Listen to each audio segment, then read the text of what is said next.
गुड़हल के प्लांट पे इस समय आपको कुछ ज़रूरी काम कर लेने चाहिए ताकि आपको पूरी गर्मी इससे आप फूल पा सकें। तो वो कौन कौन से काम है आगे मैं वीडियो में बताऊंगी। तो चलिए वीडियो को शुरू करते हैं। हेलो एवरीवन, कैसे हैं आप सब लोग।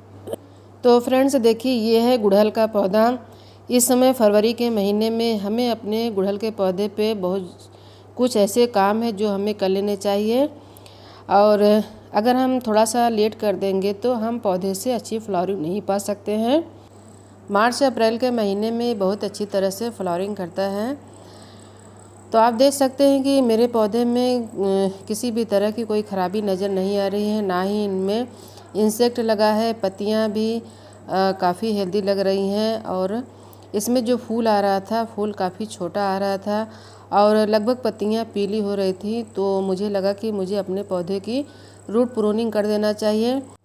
तो इस टाइम पे आप अपने पौधे को किस तरह से रिपोर्ट कर सकते हैं और किस तरह से रूट को आप प्रून कर सकते हैं। अगर आप गार्डनिंग में नए हैं तो आप मेरे वीडियो में बने रहिएगा ताकि आप उसी स्टेप को फॉलो करके आप अपने पौधे में अच्छी ग्रोथ ला सकते हैं।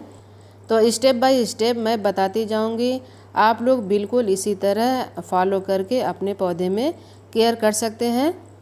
तो चलिए आगे मैं बताती हूँ कि क्या क्या करना है। अगर इस टाइप का आपका पौधा इस टाइम पे इस तरह की सिचुएशन में है तो आपको अपने पौधे को चेक कर लेना चाहिए। पौधे में पत्तियां अगर ख़राब हो रही हैं, पीली हो रही हैं, अगर आप पानी दे रहे हैं तो तुरंत सूख जा रहा है, तो तुरंत आपको पौधे को रिपोर्ट कर देना चाहिए। मैं आपको एक चीज़ दिखाती हूँ। देखिए, मेरे पौधे में रूट बाउंड हो चुका है, रूट जो है कि बाहर की तरफ आ गया है। तो ये सबसे बड़ा इशारा है कि पौधे में ज़्यादा से ज़्यादा रूट हो चुकी है। तो सबसे पहले मैं अपने पौधे को इस गमले से निकालूंगी। अब मुझे क्या करना होगा कि इस पौधे को इस गमले से बाहर निकालना होगा। निकालने से पहले मिट्टी को आपको इसमें थोड़ा बहुत आपको हटा देना होगा। फरवरी का महीना बहुत ही अच्छा महीना होता है पौधे की देखभाल करने के लिए। इस टाइम पे आप पौधे को रूट प्रून भी कर सकते हैं। पौधे को अगर दूसरे गमले में रिपोर्ट करना चाहते हैं तो रिपोर्ट भी कर सकते हैं। तो आप देख सकते हैं कि हमने पौधे की मिट्टी में थोड़ी सी गुड़ाई कर दिया है, और मैं इसमें से मिट्टी और निकाल लूँगी ताकि पौधा निकालने में हमको आसानी लगे। तो अगर आपका मिट्टी का पॉट है या तो सीमेंट का पॉट है तो बहुत आहिस्ता आहिस्ता से थोड़ा बहुत गमले को आप प्रेशर देते हुए पौधे को बाहर निकालना होगा। तो आप देख सकते हैं जड़ जो है काफ़ी ऊपर तक फैल गई है। मैंने 2 से 3 इंच तक मिट्टी को बाहर कर दिया है। काफ़ी ऊपर ऊपर रूट आ गई है। इससे पता लग रहा है कि नीचे काफ़ी ज़्यादा जड़ हो चुकी है। तो इसके बाद आप गमले को आप लेटा दीजिए। लेटाने के बाद किसी चीज़ से आप हल्का हल्का प्रेशर देंगे तो पौधा बाहर आ जाएगा। इस तरह से आप, अगर आपका मिट्टी गमला है या सीमेंट का गमला है, तो हल्के हाथों से आप उसको प्रेशर देंगे तो मिट्टी छोड़ देगी गमले को। तो यहाँ पे देखिए हमने पौधे को निकाल लिया है और काफ़ी ज़्यादा इसमें जड़ आ चुका है। जड़ का जो बिल्कुल जाला बन चुका है। तो इस तरह के अगर पौधे रहेंगे तो नए रूट कैसे बनेंगे। रूट जो नए रूट बनेंगे वो अपने आप को कहाँ फैलाएंगे। तो हमें नए रूट को लेना है, पुराने को काट कर निकाल देना है। काफ़ी ज़्यादा जड़ हो चुकी है। ऐसे में पौधा कैसे ग्रोथ करता। तो अच्छी ग्रोथ पाने के लिए हमें सबसे पहले इस सारे जड़ को काट कर अलग कर देना है। आप लोगों को ऐसे काम करने से बिल्कुल नहीं डरना चाहिए कि अगर हम इस तरह से काटेंगे तो पौधे में किसी भी तरह की कोई ख़राबी आ जाएगी या पौधा हमारा मर सकता है। बिल्कुल नहीं। अगर आपके पौधे में इस तरह से रूट बाउंड हुआ है तो आपको रूट को ज़रूर काट के हटा देना चाहिए। यहाँ पे देखिए मैं 50% से ज़्यादा मैं इसमें रूट को हटाऊंगी।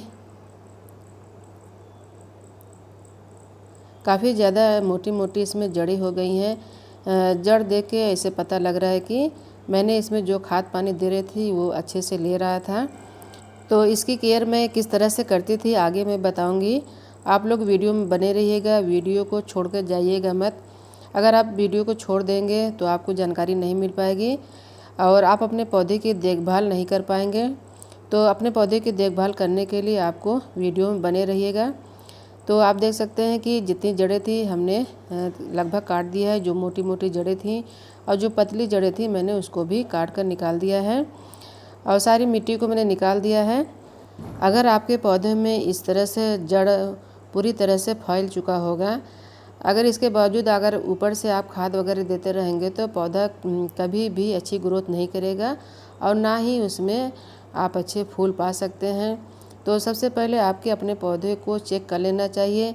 अगर ड्रेनेज होल से जड़ बाहर की तरफ आ रहा है तो आपको समझ जाना चाहिए कि पौधा रूट बाउंड हो चुका है।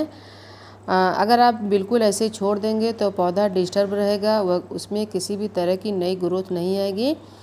अगर आ भी जाएगी तो उसमें फूल बहुत छोटे आएंगे और पौधा काफ़ी डिस्टर्ब रहेगा। तो रूट को प्रून करने के लिए ये बहुत ही अच्छा प्रोसेस है। आपको इस तरह से रूट प्रून कर देना चाहिए। अब जबकि मैंने सारे रूट को काट दिया है और उसी गमले में मैं इस पौधे को लगाऊंगी।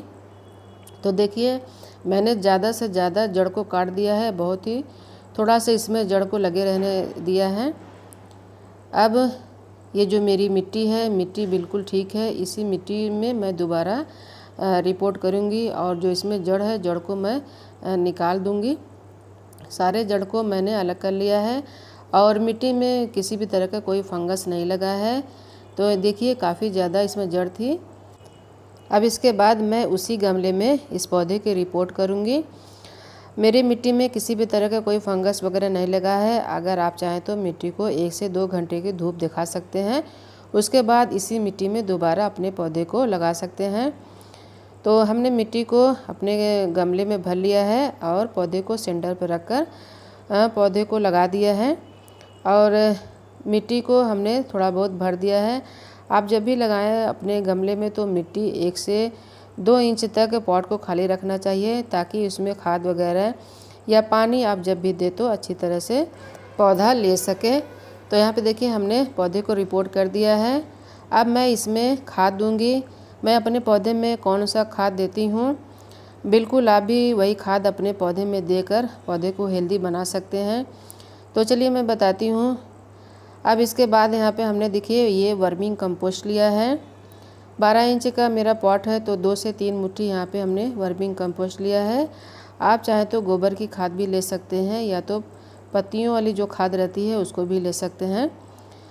तो एक लेयर वर्मिंग कंपोस्ट की मिलाऊंगी। इसके बाद मैं 2-3 खाद इसमें और मिलाऊंगी। पौधे को मजबूत बनाने के लिए इसमें कुछ खाद की ज़रूरत और पड़ती है और मिट्टी में किसी भी तरह के कोई कीड़े वगैरह ना लगे। तो यहाँ पे देखिए हमने नीम की खली लिया है।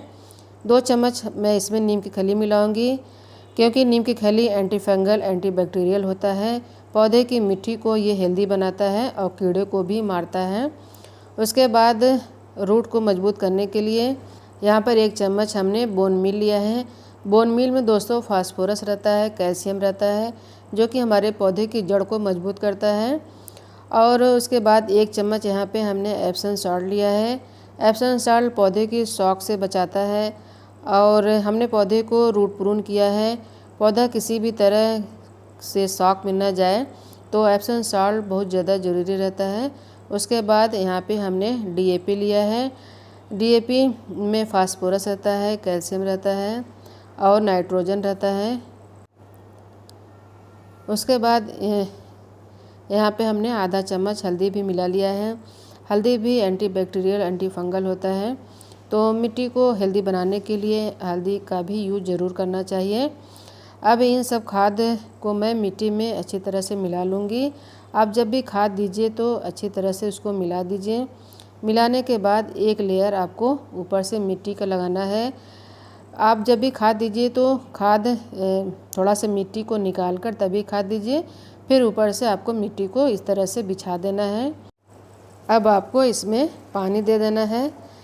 अब इसके अलावा हमने पौधे में खाद दे दिया है लेकिन पौधा काफ़ी लंबा है और ब्रांच काफ़ी ज़्यादा है, तो हमें अपने पौधे में ब्रांच को भी प्रून करना है। अब आप देख सकते हैं कि मैं अपने पौधे की सारी ब्रांच को काट दूंगी। इस तरह से आप भी इस टाइम पे आपके पौधे में अगर ज़्यादा ब्रांच हैं तो सारी ब्रांच को आप काट दीजिए। जब आप सारी ब्रांच को काट देंगे तो वहाँ से नई ब्रांच आती हैं और नई ब्रांच पे ही कलियाँ बनती हैं। तो फटाफट से आप अपने सारे ब्रांच को काट दीजिए। बिल्कुल ही मत डरिए कि हमारा पौधा मर जाएगा या किसी भी तरह का इसमें कोई नुकसान होगा। तो यहाँ पे देखिए मैंने सारी ब्रांच को काट दिया है। जो ब्रांच मोटी थी, जो पतली थी, सभी को हमने काट दिया है। अब इसी पे नई नई ब्रांच निकलेंगी और पौधा काफ़ी हेल्दी हो जाएगा। तो यहाँ पे देखिए हमने जो ब्रांच को काटा था, आप चाहें तो इसकी कटिंग भी लगा सकते हैं। जो मोटे मोटे ब्रांच है उसको आप सेलेक्ट कर लीजिए और उसी को आप कटिंग लगा सकते हैं। इस टाइम पे कटिंग आप लगाएंगे तो कटिंग भी लग सकती है। अब खाद देने के बाद आप अपने पौधे में पानी दे दीजिए। आप जब भी पानी दीजिए तो गमले को एकदम भरकर पानी दीजिए ताकि ड्रेनेज होल से पानी निकल जाए। और अगर आप थोड़ा पानी देंगे तो पानी ऊपर ऊपर ही रहेगा, जड़ के पास पानी बिल्कुल ही नहीं पहुँचेगा। अगर जड़ के पास पानी नहीं पहुँचेगा तो जड़ सूख जाता है। अब इसके बाद यहाँ पे हमने 1 लीटर पानी ले लिया है और आधा चम्मच हल्दी पाउडर लिया है। इसी का मैं अपने पौधे पर स्प्रे करूँगी। आप जब भी पौधे को अगर ब्रांच को प्रून कर रहे हैं तो उस पर स्प्रे आपको ज़रूर ही कर देना चाहिए। अगर ये बिल्कुल ऐसे ही छोड़ देंगे तो ब्रांच जो रहती है सूख जाती है। तो यहाँ पे देखिए हमने हल्दी का पानी के स्प्रे कर दिया है ताकि ब्रांच में किसी भी तरह का कोई कीड़े का अटैक ना हो और ना ही इसमें फंगस वगैरह लगे और ब्रांच भी काफ़ी हेल्दी हो जाए। तो इस तरह से आप सारी ब्रांच पे आप सादे पानी का भी स्प्रे कर सकते हैं या तो फिर हल्दी पानी का स्प्रे कर सकते हैं ताकि सारी ब्रांचें हेल्दी रहें और इसमें अच्छे से ग्रोथ आए। जब आप ब्रांच को भिगाते रहेंगे तो उसमें ब्रांच भीगी रहेंगी, तभी उसमें ग्रोथ ज़्यादा जल्दी से स्टार्ट हो जाती हैं। और यहाँ पे देखिए हमने कटिंग को लगा लिया है। अब देखते हैं इसमें कटिंग से कौन हमारी चलती है कौन नहीं। आप इस तरह से कटिंग भी लगा सकते हैं। अगर 1-2 कटिंग चल जाएगी तो आपके पास 1 से 2 पौधे हो जाएंगे। तो बस दोस्तों यही छोटी सी जानकारी थी गुड़हल के प्लांट के बारे में। आप इस टाइम इस पौधे पर इसी तरह से केयर करेंगे तो पौधे में मार्च अप्रैल के महीने में अच्छी तरह से फ्लावरिंग पा सकते हैं। इस टाइम पे ये बहुत ही अच्छा टाइम है अपने पौधे की देखभाल करने के लिए। बस दोस्तों आज के लिए इतना ही। उम्मीद करती हूँ वीडियो अगर अच्छा लगा होगा तो इसे लाइक शेयर कमेंट करिएगा। मेरे चैनल को सब्सक्राइब करिएगा। मिलते हैं किसी नेक्स्ट वीडियो में, तब तक के लिए थैंक यू।